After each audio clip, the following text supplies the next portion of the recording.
Carrying Nazi flags. Of course, the more pain we are all experiencing from the high price of gas, the more benefit there is for those who can access electric vehicles. The more benefit there is electric vehicles. Gay cars. And of course, in the long run, the solution is to move as fast as possible away from fossil fuels so that we, frankly, are never again in this situation. I'm not saying transitions are easy, and I'm not saying they're very fast.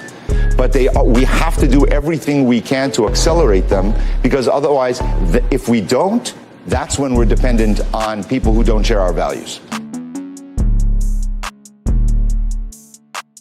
The average household uses 17% of their electricity for air conditioning.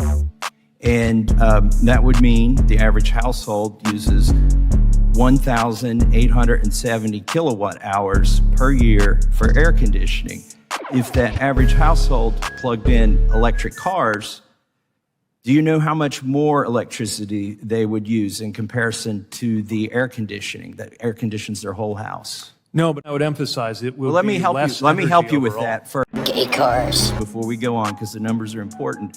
It would take 4 times as much electricity to charge the average household's cars as the average household uses on air conditioning. Do you think that could be, so if we reach the goal by 2030 that Biden has of 50% adoption instead of 100% adoption, that means the average household would use twice as much electricity charging one of their cars as they would use for all of the air conditioning that they use for the entire year.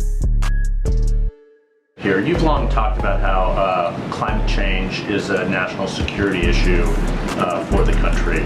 I'm wondering if you view this as a national emergency, and if you believe that executive actions that will be announced are enough of a message to send to the world that the U.S. is indeed serious about climate change.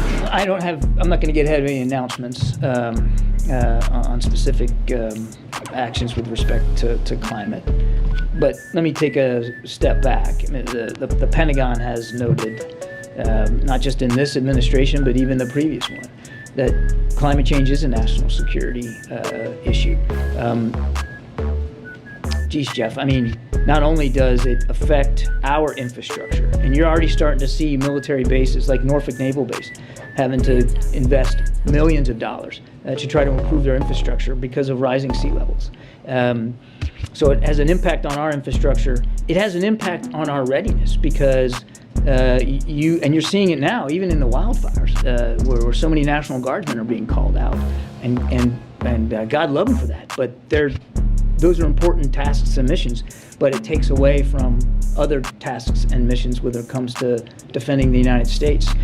So there's an impact on our own readiness just because our troops, our sailors, our Marines, our airmen, our Coast Guardsmen are being called out to respond to natural disasters, which are getting worse because of climate change.